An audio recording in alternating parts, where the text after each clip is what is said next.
And I say this about money. To gain clarity, you need to lose it all or to have a lot. That's when you actually know what you really want to do.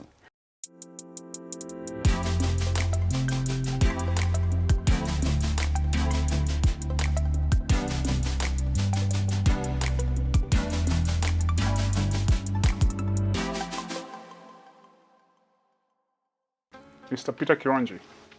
Hey. Welcome to the Chini ya Maji podcast. Thank you so much. Good Pleasure to see you. Be here. You and I know each other for 6 months now? Around that, yeah. Around 6 months, yeah. And we've done a few things together.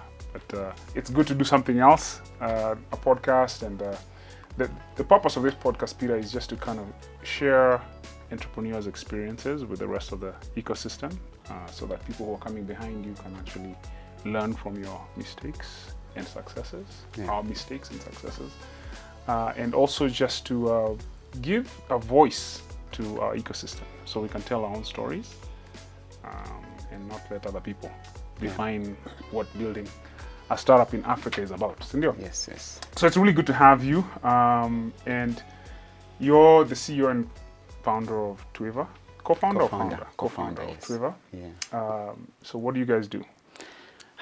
Many things, but what we are particularly good at is to help brands, most MSMEs, to effectively gain access to customers. That's where we shine.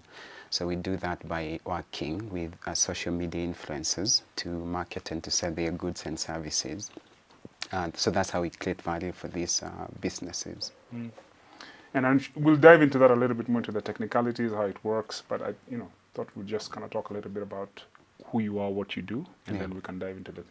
Let's take a step back and kind of go back into a little bit of your history and background. So, born and raised in Kenya? Yes. Okay. Yeah. Tell us a little bit about just snapshot of what that experience was like, where you're born, high school, whatever you want to share around your background, and then we can take it from there. Interesting. Where do we start? So yeah, born and raised in the Central Province. Went to my high school in shitty school by the name Jambini Boys, called. That prepared me for my Canadian journey for sure, because they would freeze our fingers. I was a sharp kid, very aggressive, so scored straight A's. And then I joined the Equity Leadership Program, where they sort of like take folks who lead in their provinces, and then they give you a job opportunity. It's a fancy job title, but a very premium opportunity. I think they were calling this relationship manager, but you're basically a cashier, a teller. But that was one of my very premium opportunities in terms of structuring a young man to be able to navigate the complexity of dealing with people and money. So did that for around 1 year before I transitioned. This is when in Kenya you would have to wait for 2 years before you go to campus, but that year they had reduced that to 1 year. So did that, moved around. There's something we were doing around Equity Centers of Excellence, which is you go to teach high school kids. They had chosen 3 schools across the country. This is Equity Bank. So did that and then joined JQuat. At the same time, I was doing boot camp with Equity Bank, trying to look for other opportunities to go study abroad. So JQuat, I think I was there for 2 semesters. The day we were doing our finals, I just hated everything. I didn't go to sit for my first examination. I just went home. That bad? Yeah. What did you not like? I mean, you came from Jambini. Is it Jambini? Jambini, yeah. And then to JQuat. Yeah. So this was a downward spiral, or your expectations were higher than what had Nothing changed? can be lower than Jambini Boys. It can only go up for sure. No. Well, it's nuances to it, like I hated that, and it's nothing to classism and whatnot, but the pace, you are seated next to someone who is telling my D+ is good enough. The speed was frustrating me. So JQuat had regressed to D+. There's this Kenyan, what do you call this, when you can join a, I think parallel program or something, which is you can pay your So way basically, they into diluted an the engineering. talent pool, essentially, Yeah, right? By letting people pay yeah, to attend schools yeah, yeah. that they didn't qualify, they otherwise would not qualify Yeah, for based on their grades. yeah. Yeah. Wow. So I was frustrated by the speed there. Like you can, you know, it's an engineering, electrical, and I think they were calling it telecommunication and blah, blah, blah engineering, which is funny because it was not even accredited by the Engineering Board of Kenya. So from the onset, like, why are you doing that degree? So if you graduated with that, you wouldn't be recognized? Would you, Yes, as an engineer. Interesting. Yeah, I don't know whether that has changed, but that... Interesting. At the time, that was the state of affairs. Yeah. Interesting. Yeah, so I exit. The same day I left is the day I received the acceptance to the University of Toronto. And the difference here was that I was accepted to how many? I think around 4 schools, but mostly were US based. So it was not a full scholarship, but this one was a full scholarship. It was the first year that MasterCard Foundation had spinned this MasterCard Foundation program to airlift folks to go study abroad, mostly in Canada, US, and a few countries in the European space. Nice. So that's what I do, do electrical and computer engineering. And when I'm doing this, I'm doing so many gigs, like 4 or 5. In Toronto now? Yeah. Okay. So what was that transition like from, okay, so you just walk away from JKUAT, not knowing that you had the scholarship. Yeah. And then how did you find out the scholarship was awarded? Was it somebody call you? Was it a letter? Did you go home? And how? This is a very interesting turn of events. Yeah. I think it was an email first, and then I received a call from a gentleman at Equity Bank then, who was actually helping us navigate the SATs and whatnot. But I believe it was an email. And I had gone to, actually didn't go home. I went to a family member, my auntie. And I lied to her. I told her I had just completed my examination so that I can stay there. I just wanted to figure it out. Yeah.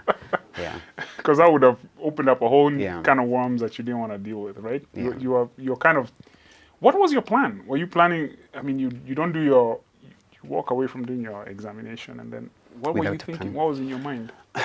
See, you have all these acceptance letters that you have received, but you don't have full scholarship. I see. So you had some signals of something. That is going to work out. Okay. And if it didn't, I was willing to try again. But I was just tired with JKUAT. Okay. So I guess take a step back a little bit and say, okay, so growing up, what did you want to become? What was your... Were you those folks who want to become a pilot? What was the thing in your mind, a business owner? What were you aspiring to become as a young person? As a kid, high school? That's an interesting one. So my dad was an entrepreneur, so that's what I grew observing. So there was that interest. But my parents wanted me to be a doctor. And it also happened that in our school, they used to have a file. And they kept programming you to align with what your parents want. So whenever my mom would come to school, we'd go to my file. And I knew, I hate to see blood, by the way. To see what? Blood. Like blood. And, Okay, yeah. So it was just on file. I'm going to be a doctor. Wow. To the extent that I actually wanted to fail myself on biology, so that I don't do that. How did it get into the file? Your parents? I think they're still doing that thing. Like they actually, so they start with you and they speak to you next to your parents, and they say, "Hey, you have a bright son here. What do you want him to become?" And they ask your parents what they want. Wow. It's in Jesus. It's a code place, so low expectations. I mean, no pressure. But I knew at some point that I wanted to be an engineer because I would excel in the technical subjects. But I didn't like biology. I didn't like the languages and whatnot. I was still excelling because I just wanted, anything I was doing, I just wanted to win, to be number one. Where did that come from? That's an interesting trait. Yeah. I would say it's the family setup. Okay. Without details, I have 17 siblings. Oof, okay. And where do you fit in that ladder? The last boy among so many.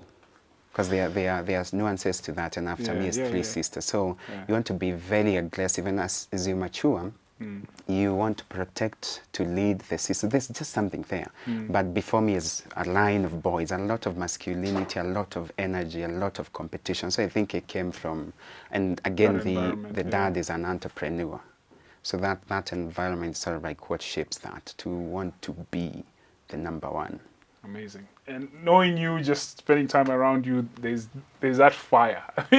You're always trying to slay a dragon around every corner, man. So I really enjoy kind of syncing up with you, because you're always coming up with you always have stories about how you've slayed a dragon, and that's super exciting. So Canada, what was that like? What was that transition like from the slow pace of JKUAT to which university in Canada? University of Toronto. Which is a good school, right? Yes, yeah. What was that like? What was that transition like? I have so many stories to tell there, so I choose a few. The first one, my shoes. Okay. So I met this professor. He was a Ghanaian, but a U of T professor. You know, U of T? University of Toronto. We call it U of T, sorry. Okay. Got it. And it was in the middle of winter, because that was the first semester. And of course, you're trying to network, know people. The first thing you gravitate towards is the somebody who looks like you. Yeah. So this prof, the first thing he told me was that I have to lose my shoes, because they were Nike shoes, fake ones from, I don't know where I got them, but they were clean. Okay. In the middle of winter. And then I asked him why. He told me, you realize this is the only clean thing in the entire country. Because it's the middle of winter, snowing and what. But they're shoes. I mean, what? No. Well, it's a job, but it starts to show you that there's misalignment here, and you have to start to look at the nuances. So once you start to go into food, you're very conservative. So for example, things like a burger, and it has cheese, and it has, like, say it's the English muffin, it has eggs and the meat. But you sort of like, is the egg done? Or because, you know, you're trying to navigate that. So you gravitate towards one thing until you start to become comfortable. Right. So some culture shock to some extent matters, mostly food, and then weather to some extent, because I didn't anticipate that I can get to That negative cold. 40. Yeah, that's great. What? Yeah. Wow, I didn't know that. Particular winter, it went, I think, around 45 or so, but these days I think it's relatively warmer, negative 30. Minus 40. What's that? What does that feel like? Negative 40, if you could describe it. Well, for a kid that just transitioned, it's weird, because it's exciting, it's something new, but you don't enjoy it. So of course you're just working with your body, like what activities. So walking across from one building to, I mean,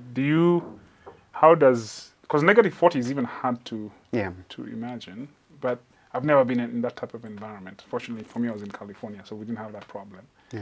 But that just sounds to me like, is there something you can describe? How long can you stay outside? Yeah, okay, not long for that kind of weather, but also you have the light gear, which is the other part, right? Like those shoes that cost $500, and you're sort of like doing the conversion. Remember, you're transitioning, right. So you apply the times 100, right? Then, like, there's no way I'm going to buy that kind of a shoe. But once you fit in, you just dress for the weather, then minimize how long you are outside. Yeah, but also they have this under the tunnels that you can use if there is. And what about on your state of mind and your mood? You're used to kind of like perennial sun, and you know. Did you notice a change in how it affected you at all? You were too young to notice that. I'm very introverted, and it's not easy to see, because I have mastered when to switch it on and off. So I was comfortable, because the nuances there is that, of course, here we socialize. You sit next to a person in a bus and whatnot. You just kick it off, have a good conversation. Over there's, personal distance and whatnot. So it's not easy. You have to really work yourself up to even a friendship, even with your dudes. And remember, if it's the programs, you're moving from one course to the other, you don't have time to really socialize, and your style is different. Right. So that's the first thing. But you being an introvert, it doesn't really affect you much that you're not talking to people. But what I did from the onset is to be very aggressive to network, and I knew the places to go to make sure that I broaden my network. And what as an introvert, networking is kind of like torture, right? Yeah, yes, it is. What gave you the idea that that's a good idea? What made you think, right? Because when you're in school, you're just kind of trying to get by. You just straight line. Yeah. It's an unusual, I guess, realization for somebody who's in school to network aggressively. What gave you that idea, and what were you looking for? I don't know. I just wanted to know my environment and to know people. So, and of course, these things start, you have a conversation with someone, the next person, and then you realize actually people have value. Actually, remember my first trip to Toronto, I met this couple, and the conversation they were having is around that my advice for you is that once you get there, you have to network and you have to build a very solid circle that you can lean into. Because I think they had some context there. I think their kid was in Zimbabwe and whatnot. That's why they were headed back to Canada. So I always had that. Yeah. Okay. Yeah, that I have to broaden my network to feel safe and to start to build an infrastructure that I can leverage to attract value my way. Amazing. And you took that to heart and clearly went after it. Okay, so we jump forward a little bit, and maybe this is related to that networking. This next question: you founded a company, or were co-founder in a business. You built a product and with some folks, and then got acquired or sold. So what was that about? How did that come about? Talk to us about that. Craigslist, the platform? I think so. Yeah. So it's maybe an equivalent of Gigi here. Like folks are selling anything and you can even get online marketplace and stuff. Yeah. So I was on that platform. I don't know what I subscribed to, and then meet these two awesome dudes, professional doctors. But nowadays Craigslist has a reputation for different types. That's why I went there and said like, hey, professional doctors. Yeah. That's why I have to say professional doctors. But anyway, remember this is what I think I'm in my first or second year. So hey, anything, like you're just trying to get opportunities. And so what were you looking for on Craigslist when you? Everything and anything, any gig that I could do. Because remember, the kids who are surrounding you, folks they have 3 jobs, but they're in the same class and they're beating you. So you want to win. And to win is not to just score good grades. It's that I want to have 3 jobs, keep myself busy. So it's that kind of a drive. That's why you're going online to say, hey, is there someone who just want me to build a website for them and whatnot? So I find a networking opportunity, blah, blah, blah, join. I just show up. And then just start to network. You meet one guy and then says, hey, you should meet so-and-so. Later we start to grab drinks. I think the 3rd or the 4th session is where we, folks are just having conversation. And this gentleman says that my fiancée is earning more than I am. So of course the obvious question was, is she another doctor? This guy says, no. She is something folks are calling influencer. I'm like, okay, what's that? I didn't know. I had never heard. I know influence, but I didn't know what an influencer is. Right. This guy didn't even know. It's a doctor and this thing. So he doesn't really care than the money part is, okay, there could be something here. So the fiancé had a pet, a dog. Okay. And she was flying all over. She had how many deals? I think 3 solid ones. Delta, Toyota, and I don't remember the other one. She had how many what? Deals. Like deals, okay. Contracts. Like contracts, okay. With these corporations. So the next time we meet, and this guy says, hey, you're an engineering kid, you can build a platform where we can onboard more of these. And then he invites me to go to their house and understand what they're doing. It's basically cameras, the lapel pins and whatnot, and then she's flying all over. And this, what year is this? This is 2014. Okay. Yeah. Okay. So then I was doing so many things, like just coding, then I used to enjoy it. Then it's not even software development, like what do you know? It's basically coding or programming. Then I find this to be quite interesting because I don't understand it fully. So I'm trying to understand, okay, what's an influencer, social media, nuances. So do that fairly quickly, start to build the platform, and then we realize that there's actually something here. Because as we are building, we are starting to move around.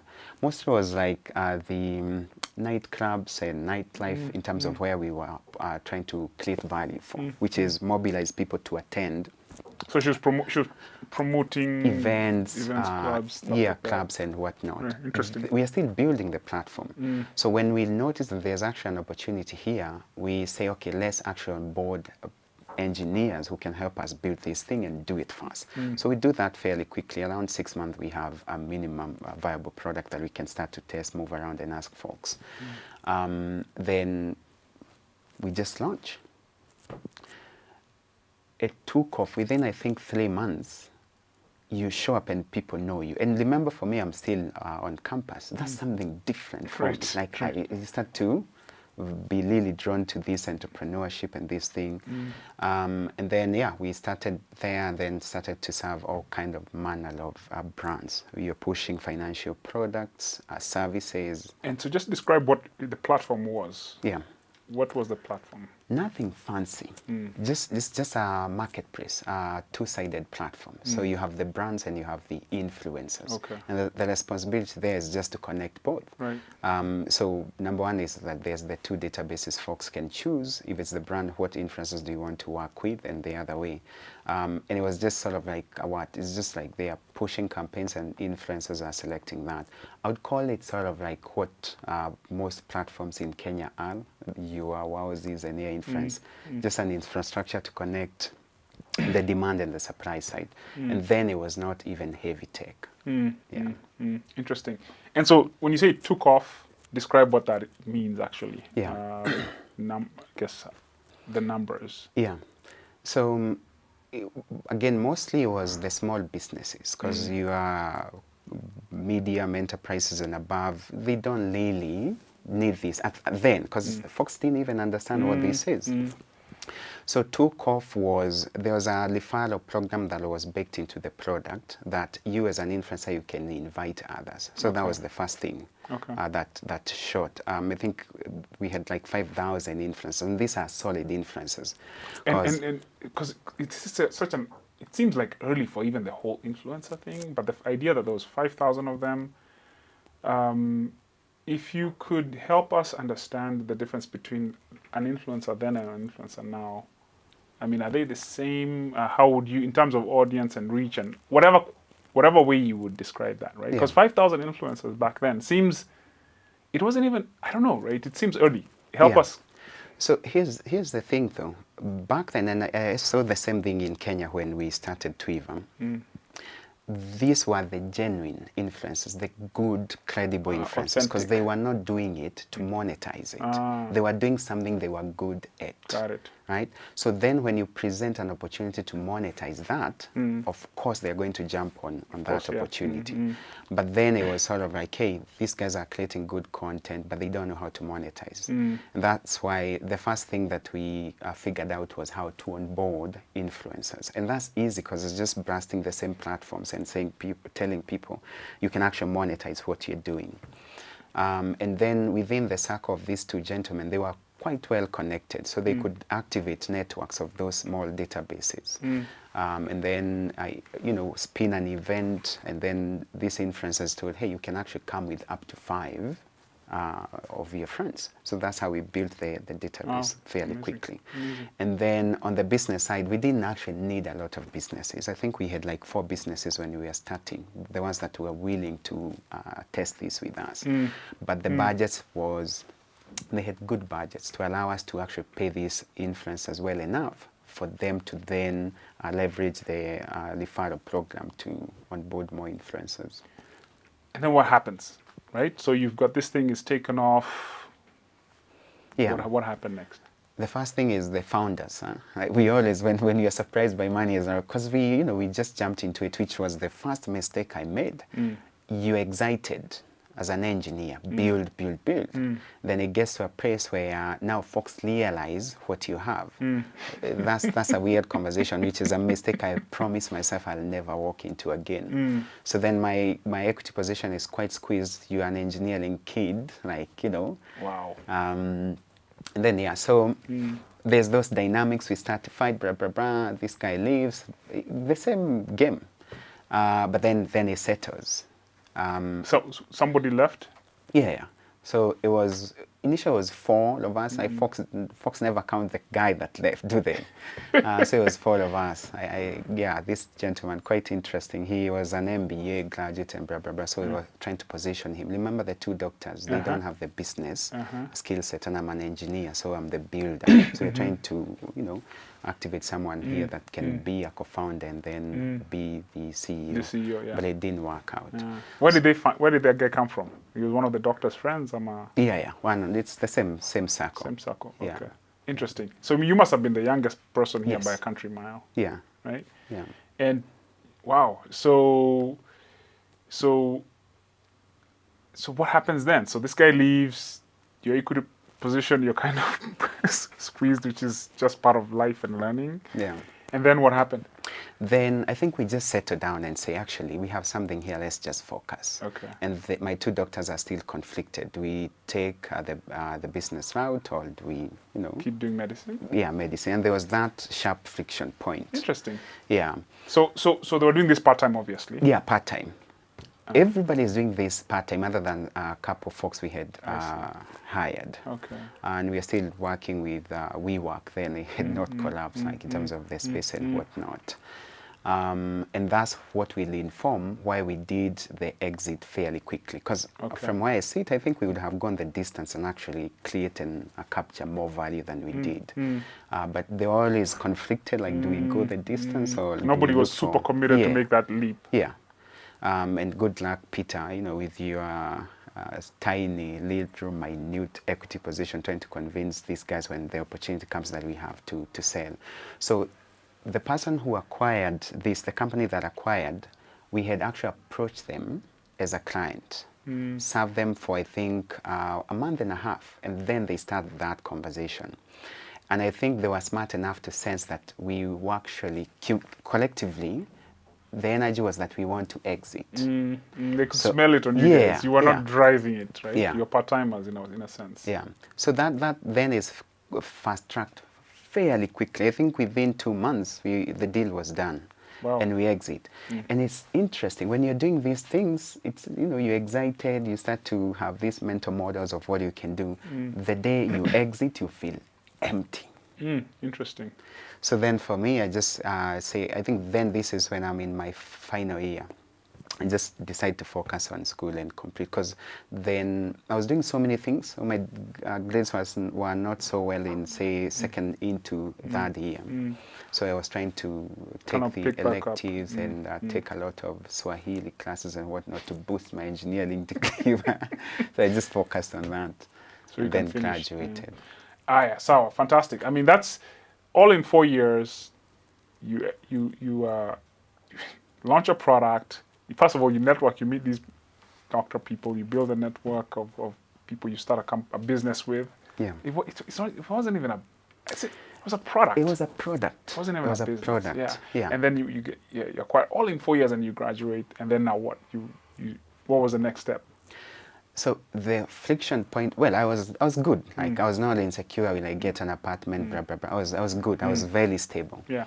But then remember, I'm a MasterCard Foundations scholar, and by then the program was designed that you must go back once you graduate. I mobilized my friends to lobby with the MasterCard Foundation to actually have them commission a research matters for folks who have transitioned back into the continent, having studied abroad.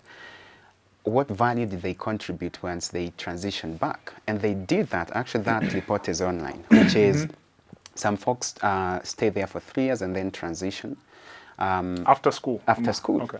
5, 10 years. And they did this, and they realized for folks who had transitioned back to the country after you graduate, you are coming back to look for a job opportunity. You're green. You're basically somebody with a 4 years in a foreign country and just a degree. Diploma. Yeah. And then you are extracted from that environment for 4 years. So you don't even have the networks. Nothing. Yeah. So you're not going to, yes, you'll excel for self, but the value you can create for your community, for your society, really, it's not that much. Yeah. So they removed that waiver, because then it was, remember, we are the first cohort.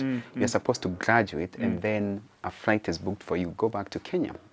So they waive that. When they do that, And they say, no, that's no longer a requirement. You can stay once you graduate. There's the excitement to that, but then now you realize, okay, I actually want to gain experience here so that when I transition, at least I have something, a perspective, experience in a different market or country. So I transitioned, and when I transitioned, I took 8 months before I secured a job because I was not desperate, but I also knew what I was looking for. And I wanted to go into... So when you transitioned back here? No, from school to work. To the marketplace? Yeah, to the marketplace. So that took like 8 months. Frustrating. Wow. But it's because, so you get jobs from Oracle and they want to pay you 46K, which is okay. But I'm like, nah. Right? So aggressively, you're pursuing your IBMs and whatnot. And I was very keen on the number, but also the opportunity. What is it that I'm going to do? But I was very clear that I wanted to do cybersecurity. Now, the problem with cybersecurity, it's for 50s and above, 60. Folks who started as an IT assistant, specialist, move your way up until you become cybersecurity engineer. I just wanted to jump straight. So I applied to, so here's what happens around the same time. IBM has an internal cybersecurity arm. These guys, they all quit and go spin a company. IBM is so desperate, it contracts them to outsource work to them. Oh, wow. Interesting. So they have a company. The thing is, they now have a lot of work because now it's no longer IBM. They can pipeline work from all these other organizations. So I think they were desperate enough to want to train folks who didn't. Right. I think, what did they ask me? They actually wanted us to even have a driver license. I didn't have. I think I lied to them because I couldn't understand why do I need a driver license. But I think it's because of the movement. So I joined that. But then I knew what to do. Once I studied the environment and knew how that ecosystem works. Number one, because of the age, folks are slow. They're not that aggressive. So I saw an opportunity that I can actually work from 8 to 5, but then stay from 5 all the way to, say, 10 p.m. studying. So I moved with speed and acquire around what? I think 6 certificates. Quite aggressive, and that space actually, if you have to excel, this matters certification, because then you start to specialize. And remember, yes, you're an engineer, but you're a consultant, so they are basically selling the resume. So at some point, I realized how much they were pricing me when they were bidding. So I decided to settle, which is, okay, I think I can get a better deal, but I will be patient. So I do that for what? I think almost 2 years. And then you're being deployed to so many organizations because it's sort of like consultancy. So work for financial institutions. So you're learning a lot. You're picking up a lot of information, how different businesses work, or, you know. Yeah. Interesting. And the other thing about cybersecurity is, for sure, you're going to interface with C-suite, right, in terms of the work that you're doing. So there's that. You fast track, you know, your skill set and your knowledge because of that exposure and the folks that you are networking with. And remember, because of what I was doing when I was in campus to network, then I knew this will come in handy. That if I'm intentional in terms of building solid relationship and networks. So at some point, I get approached by, you know, the HR, the good old HR folks who are trying to poach you, and they tell me there's this company that is looking to your resume, blah, blah, blah, blah. And then I think it's the right time after 2 years to exit. They asked me to name a number. I name a number, and I'm very insecure because it's double. Right? Right. And then I actually come back to Kenya around the same time because I remember they were calling me late in the night because of the time difference. And then I sort of like sense an opportunity when I realized that these guys actually earn a commission out of your monthly gross. No, they take the first. So if they're paying you 10K a month, they would also be paid 10K. So the equivalent of your monthly pay. That's what they take. This HR perpetually? Firm, yeah. What? Yeah. I think it's the nuances around the space and whatnot. It's quite expensive then to actually hire. Wow, okay. Then I shoot straight and say, what number should I push? You ask them? Yeah, the HR firm. Oh, because now you're aligned. Yeah. They tell me, I'm like, no, it's not going to go anywhere. They push it. So I go back, do the interviews. No one asked me about the number. So until today, I keep asking myself, okay, why named something different? Then it's no longer a question of how much, and you're actually good, you have found a career path, a very premium one in terms of, because you're working for this organization, the CRA equivalent of care, like very premium hospitals, banks like BMO, and that then will become the source of the TWIVA, the why, the drive. When, and I say this about money, to gain clarity you need to have, to lose it all, or to have a lot. That's when you actually know what you really want to do. So by then, and I'm a very patient person, like I don't want like fancy stuff and whatnot, and this is the genesis of what we were doing with equity. And the skill set that I got there was to treat money as working paper. Like it's, it shouldn't go to your head. Like you're supposed to use this to advance your front, to do something big and better and impact people. So then I start to move. This one was aggressive. They're the #1 on the North American matter cybersecurity. They're beating the big four. So of course they're getting any kind of a client, including your EYs outsourcing the cybersecurity to them then. So you start to move around, and this now is 2019 into 2020, so there'll be COVID at some point. Did that, the COVID part is sort of like what gave me, 2 hours, because you're not commuting, to start to program the TWIVA part now. Can I do this again and whatnot? So wait, so you're kind of jumping here. So you're doing this cybersecurity thing, you're high-flying position, awesome, kind of good money. Where does the idea of doing something else come from? Like TWIVA, why? A hobby then. Okay. Sort of like, I just want to do something. Remember, I've read all these books, so many certificates, like 7 of them. I was just trying to look for something else I can do. And now that you're working from home fully, you're not commuting. Once you're done with a project, you sort of like want to do something. COVID, a lot of restrictions, you can go out for whatever, like sports and whatnot. So just looking for something to do. But remember, there was always that gap that I didn't do what I would have done with the influencer marketing company. But I also used to think, okay, what if I was to do this back home, an untapped market? Then there was no anyone who was doing that on the continent. So there was always that. So you start there, but you're programming, you're still doing your cybersecurity work. And then I got to a place which is a very interesting feeling. You feel empty. Like this cyber gives me a lot of money, like money is crazy. But I start to lose interest. I start to get bored. Like it's not exciting me anymore. Interesting. So that's why you start to look for something else that will be exciting. Keep you stimulated, Yeah, so I do that for what? That phase where you're confused for, I think, 3 months. And then I quit. This is 2020? Yeah, this is 2020. So by then we have deployed because then you're doing the same thing. Like honestly, there's no complexity in a platform that is facilitating a handshake, the marketplace. It's quite simple. Folks like to complicate it, but it's just basically sign up. It's a matching engine. Yeah. If anything, So easy. You have the platform. And then we had tested in Kenya Matters, talking to 2-3 few people. And when you say we, who was involved? Because you're doing the program. Yeah, so it's 2 co-founders then.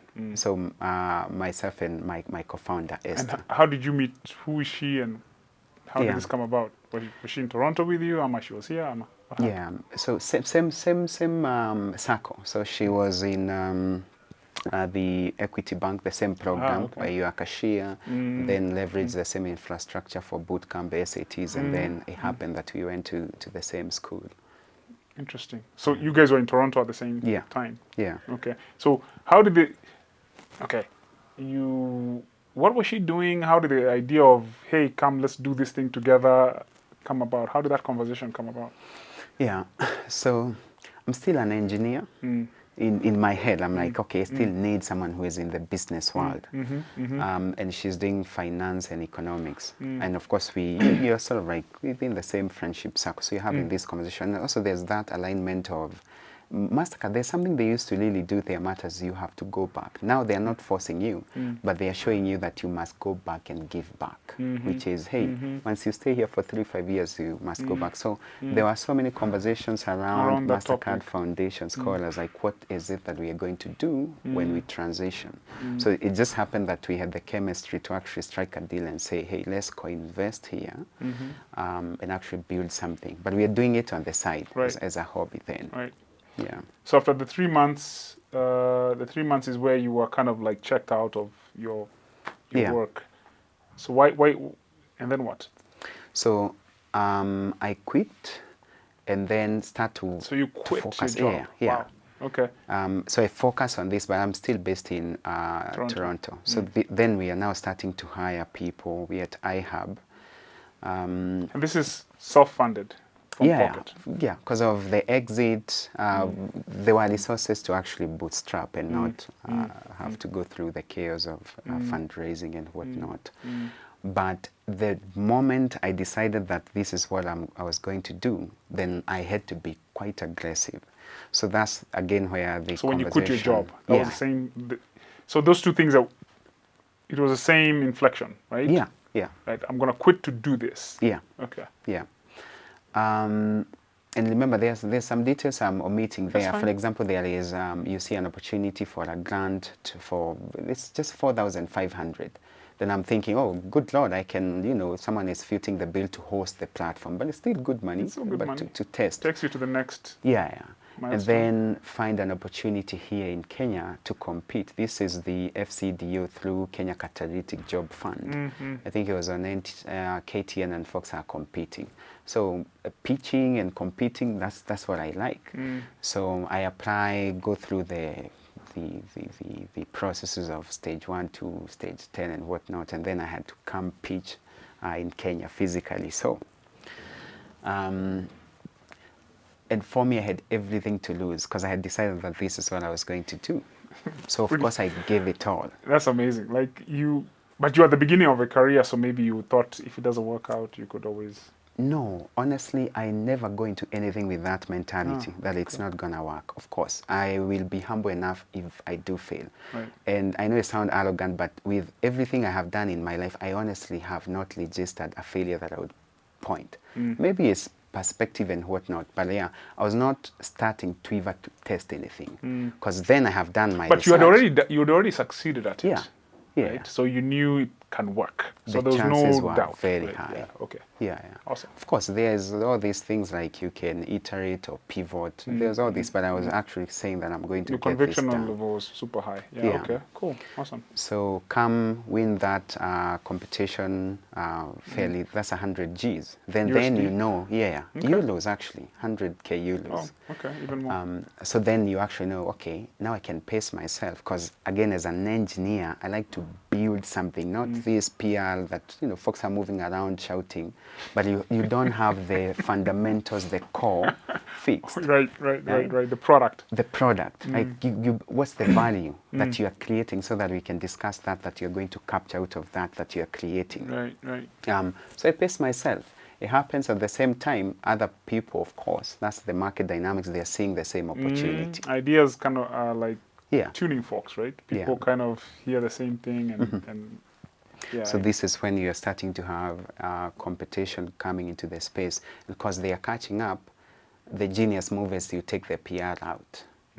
You also happen to be a lucky person in the sense that you're competing with an engineer who is still in the woods matters. The product is not ready. Let's tweak this and whatnot. So you took the engineer out. Let's perfect the product. Yeah. The competition took the... Let's shout and be the known go-to. Yeah. Brand matters, influencer marketing. Right. Interesting. Well, so looking back, that was a lesson learned. Yeah, absolutely. And it's one of the things that we are trying to do well this year. But also we are doing that because we believe we have a premium product that creates meaningful value. So then it's the right time to shout. But yes, I do regret that I didn't start with the PR route, right? And this is just, again, comparing value. Like, you know, you're dealing with the same customers that are moving from you to your competition and some that are moving to. So you can actually assess for who has meaningful value. From a product perspective? Yeah. Is that what you're saying? Yeah, from a product perspective, because it's a product game here, matters the value, how we are delivering that value to our customers. So yes, if I would do it differently, I would actually start with the PR. Interesting.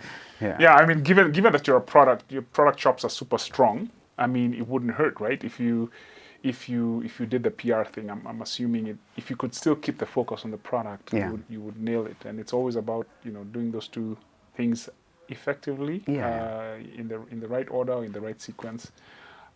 So talk to us a little bit about what, you know, where you are today, you know, TWIVA, the product, the business, you know, let's dive into that a little bit in terms of what problem you solve, and what the opportunity looks like.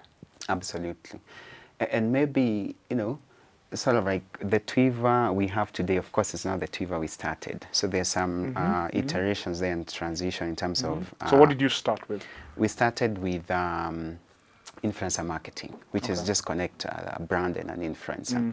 And then remember, this is COVID-19, so 2020. And we were very intentional that we are going to start with micro and small businesses, because we knew these guys don't have a route to market. And the level of field is not, you know, it's not fair for these small brands. Matters access to capital. Right. So we wanted to serve these guys. The first thing we realized is they don't have the budgets to afford influencer marketing, even though it's a cheaper alternative to, say, your mainstream media. But they don't have the budget for it. But also, they are more keen on sales conversion, not brand awareness. Not brand awareness. So you keep hearing these business owners telling you, but I gave you my 50 Gs, but I never sold a product. And it's quite frustrating for self and for them. Right. And then good luck explaining, oh, there's leech, impression, late tweets. Who cares? I didn't sell a goddamn thing. So for me, I like to play the long-term game. So I'm asking myself, okay, if I'm going to do this for 10 years, I have to listen. These guys are saying whatever I'm selling is gas. It's not working. Influencer marketing, like who cares that the whole country is talking about you and your product, but you're not selling a single product. So from the onset, there's that gap, like this is not enough. So of course you go back to innovation, which is to study the space, see what you can do.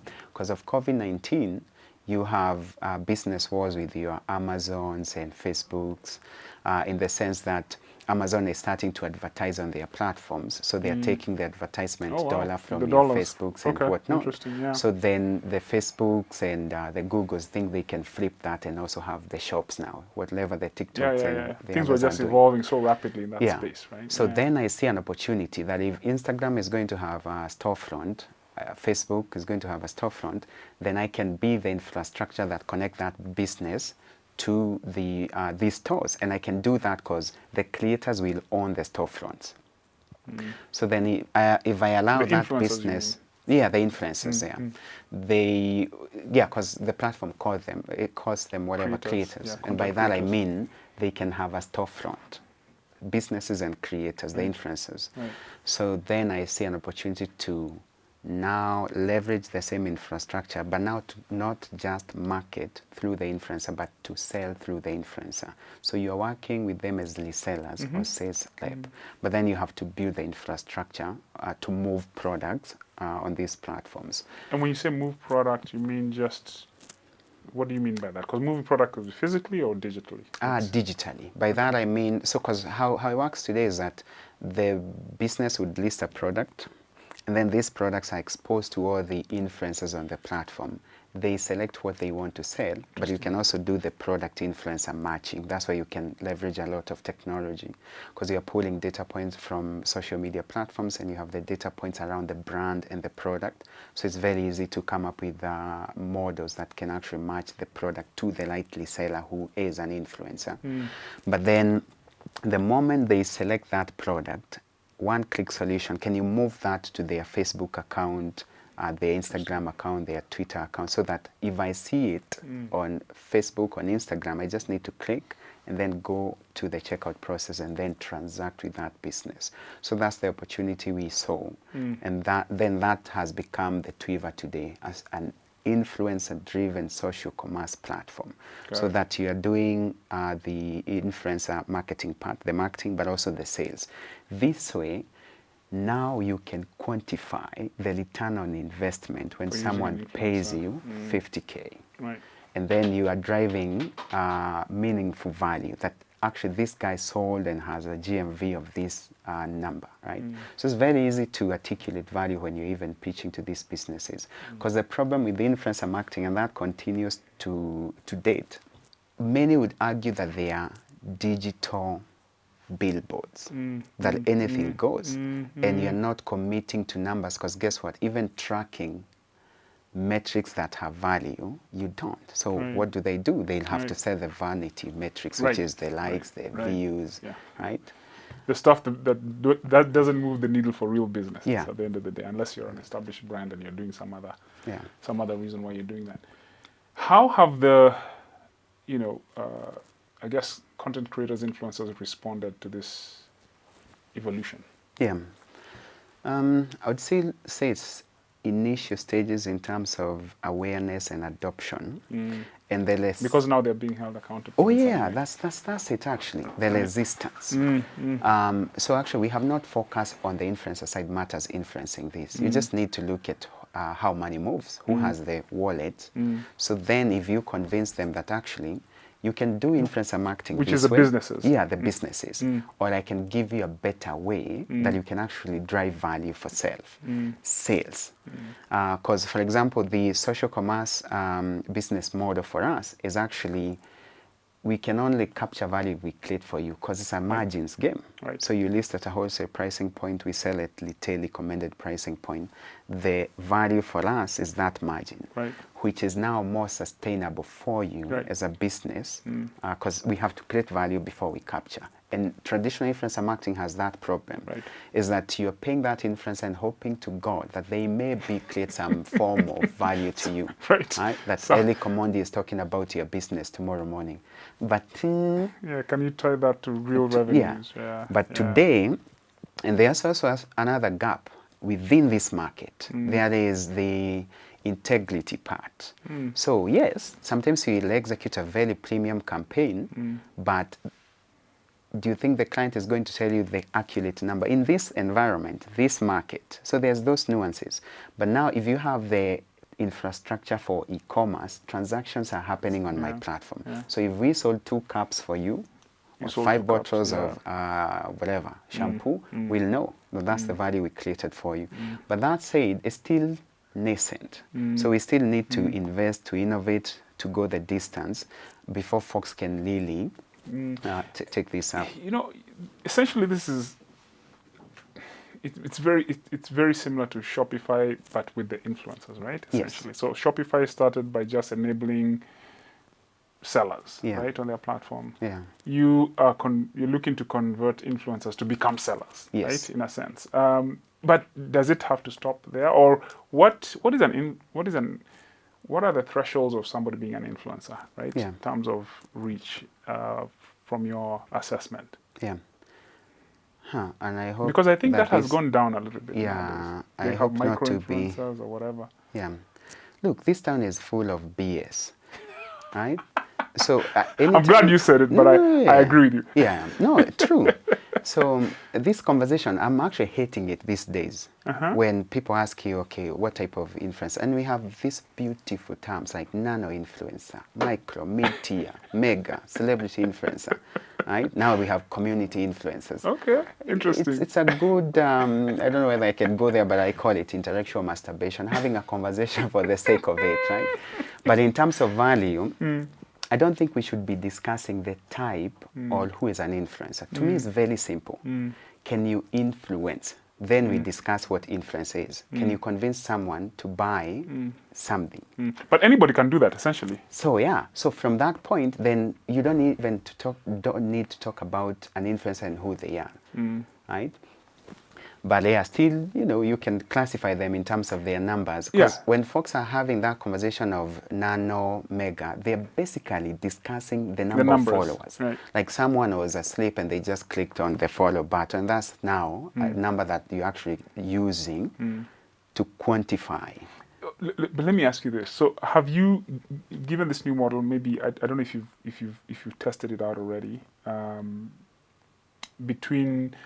If somebody has multiple followers, it goes to reason, and maybe not always true, that they should have more sales if they are pushing a product. What's her name? These people have built their whole empire around this, the Kardashians and all this stuff. They can start a brand anytime. I mean, that's kind of the game that everybody's playing right now. Yeah.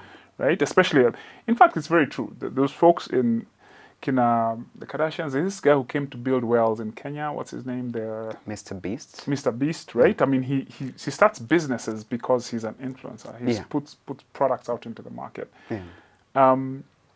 And there's no getting away from the fact that your reach will determine your success. Yeah. Right? I think there are nuances to it. So there are creators that started with value they were creating for people. By proxy, they created a community, a loyal one. So it becomes very easy to spin a brand that you can monetize. Because these people are your feedback loop. They are telling you in terms of the content they are consuming, what they find value in. So this is actually an influencer who creates a product or a brand and then monetize. That's difference. There's a difference there, sorry, in terms of if you're to push another product that is not yours, then you also must understand your community and what they like. Interesting. So, And the problem here is when brands are coming to these influencers, these ones, the equivalent of Kardashian in Kenya, they are not coming to them because there's that alignment of the product I have and the community you have. They are coming to you because you have massive numbers, right? So, but there's some products that, are for the masses, right? Yeah. I mean, So yeah, but again, there's just the reality is. With a lot of respect, there's just some influencers I'm not going to be influenced by them to buy, say, a financial product. Like, no, right? But you are the bigger influencer. We respect you because, maybe in the entertainment space, when I go home, I want to watch your content and you create value by making me happy. But I'm not going to take financial advice from you, right? Even though you could argue the financial product is for masses. So the awareness part, they excel. To raise awareness around the product, the brand, the services, they excel there. But that's not to say that they are not mega influencers that align, because some folks have actually packaged themselves very well as a brand, that there is issues you care for, advocate for. So if you are to drive a narrative or a product through you, it's actually going to stick because you're authentic. You actually have substance, so you can easily influence people. And so, and those are the minority, I would imagine, right? Yeah. People who people can trust inherently, not just they're just not maybe nice to look at or entertaining. Yeah. That's an interesting nuance. Really quickly, if we could just talk about the different stages and milestones you've been through, right? Yeah. Of course, initially it's product, and then maybe market access, and then fundraising. Just some of those steps you've been through. Yeah. So 2021, which is when we choose to focus on this fully and actually transition into the country, that's the time when we are launching the social commerce part. So from the onset up to 2021, we are still doing influencer marketing as the core business. So again, then we start to join all these accelerator programs. I think we have done 7 today. Wow. Some of these are not really accelerator programs, but that's a conversation for another day. Matters what did you accelerate anything? Right. So why did you choose to do 7 accelerator programs? What were you looking for? Well, it's never 7, it's this one, right? And then you find yourself like, hey, actually, wait a minute. It's been 7? I think that's about it. Right. So the initial, I approach accelerator programs from a very different perspective. I just want one thing. So if it's the network, I'm going to go through the pain of sitting down and knowing what MVP is again for the 7th time. But there must be that one thing that I'm going to extract. Right. My best accelerator program is the Synapse Ascent one, because this is not about being lectured. It's actually you doing the work, but them guiding you, and you must integrate that you're showing you into the real business. Anyways, so then we are doing all these accelerator programs, and by proxy, we're using those opportunities to advance the tech. Because remember, for the social commerce, even today, you really need to innovate. And of course, the beauty is that there is room for innovation, because for a marketplace, just connecting demand and supply side, you're quite limited in terms of, because today folks will tell you that they have this fancy influencer discovery module, AI, blah, blah, blah. You don't need AI there. No, you don't. It's simple, like, hey, this is a guy who does what. The level of tech that you have to innovate there is really minimal. Right. So we are innovating around, okay, how, for example, do you match that product to the right influencer? How do you track the conversation, the products? How do you integrate payment gateways so that someone can transact on wherever they are, whatever platform, if it's social media and whatnot? So we do that, and then 2022 is where now you're starting to say, okay, if the product is good, let's now start to look into the go-to-market strategy. And for us, again, the strategy matters. Going to market has always been, you must crack one before you go to the others. Because again, you and I have had those conversations, matter the excitement of when should you be in Nigeria and it's tomorrow morning. And for whatever reason, you decided that you're going to go to Uganda. I don't know, right? And it's your first time to even go to the country, which is quite, I find it quite fascinating for this hype around, we in 7 African countries. I think you should be in one. So yeah, we have focused in just one market, the Kenyan market, trying to figure out the product market fit. Because the other thing is, the reality is that we don't have that, and so many people don't, yet they think they do. So we are still in that process, but the good news is that we are actually profitable. So we can sustain this business, and we are building something that should preferably outlast us. But one thing is for sure, is that we are building a business that can last and can go the distance. That's why we don't have that excitement of when should we go to Nigeria and Ghana and Uganda and Tanzania. So where does this, what does TWIVA become at the, what success look like end state here, right? Because, you know, I mean, there's only so many influencers, right? And yeah, so how do you, what's the path to scale here, or if that's what you're after, and what does that look like?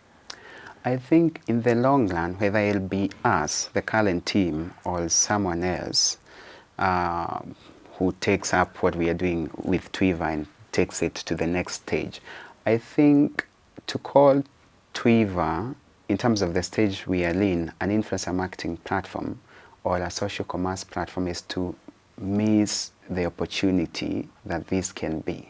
How I like to process it in my mental models is that we're actually building an infrastructure to power businesses.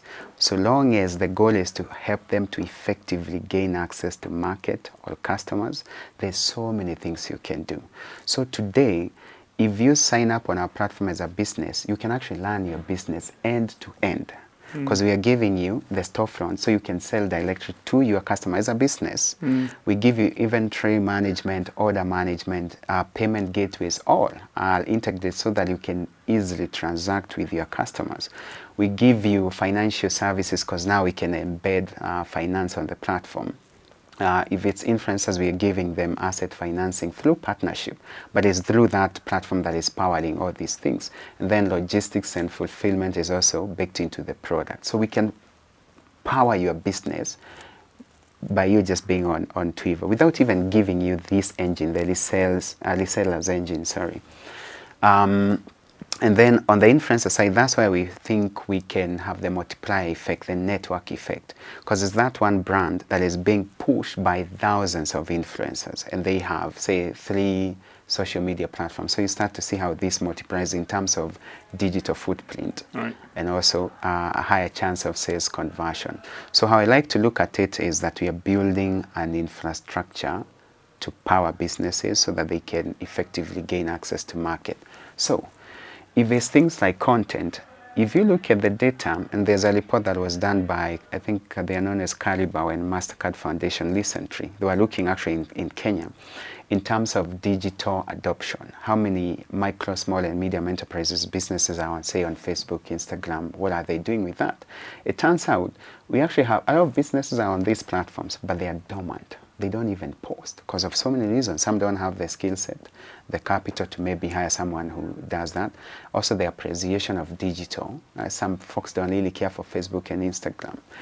So, okay, we ask ourselves, when we wanted the influencers to be the salespeople, we were betting on the fact that they are good content creators, that they can package the value for whatever you are selling through content creation, and that way you have a better sales conversion. So there's something there matters, content.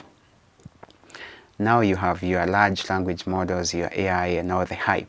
But if you remove all that hype, you can do simple things like automate content creation, which is what we are doing, such that if you list these products, the AI tool can do a better job than that business owner matters creating content with consistency in terms of quality and the frequency. And then because of the scheduling part, you can now fully automate even the scheduling. Better yet, it's shoppable content. So the AI tool will just create a sales caption or Facebook caption, pull the product, tag the product, push it to these digital platforms. So now you can fully automate that content. So if you're doing all these things, it's no longer an influencer marketing platform. It's actually an infrastructure to power businesses. Is it content that you need? Is it branding? Is it sales? Is it payment gateways? That infrastructure can power your business end to end. So the long-term game is that. But then, of course, you can classify that and call it social commerce in terms of how we are transacting in social setup, activating social networks, and it's people selling to peers and people within their circles of influence. I'd be remiss if I didn't ask or kind of bring this up, and we kind of, as we wrap up here, is that all built, or is that all still conceptual? That's built today. That's built. Yeah. So you've built a lot. Yeah. But you also say you don't have product market fit, Peter. Yes. That's interesting. Here's the thing, from where I sit, with a lot of humility. And I think we have had that conversation with you and disagreed to some extent. Like, when do you know that you have it? Sometimes things change. When we were doing influencer marketing, I think we had cracked product market fit. But also looking at other players within that ecosystem, and some are going out of business, they were using what you thought was product market fit, and they are failing. So did they crack it, right? So how I'm looking at product market fit from where I sit, it has to come with the scale, that this is something that you can now start to replicate fairly easily in terms of, because if you're going to this customer, they are changing, they are customizing how they want to engage with you. There's still money, you're still making good money. But the formula is not one, it's not unified. So that's what we are struggling with. And then to merge the marketing and the sales part to make it one. So things like subscription, that would make a lot of sense to us. But remember, we're in Kenya. Folks are allergic to subscriptions here. So you can't force that. So you still have to, these guys customizing a plan because they just want influencer marketing to start with before they transition to this one. Yep, I hear you. Fantastic. Well, listen, we could go on for hours and we don't have all the time in the world, but it's fantastic to speak with you, to have you as our first guest as we relaunch Kironji podcast in a studio setting. And I guess as we wrap up, I usually have like rapid fire questions that I ask. I'll just say a word. Yeah. And I want you to respond with what comes first to mind, and then we can call it a day. Super. So, entrepreneurship. Grit. Grit. Awesome. Africa. The future. I couldn't have said it better myself. 2030. I wanted to say Kibaki, but that's such an inside Kenya joke. Because this goes global. But anyways, 2030. I feel like it's the continent, that's when we start to really position ourselves as an equal to the other players. For Kenya, I think we will be the gateway to the African market. Fantastic. Mr. Kironji, good to have you on the Chidi Abaji podcast. It's been a pleasure. Thank you.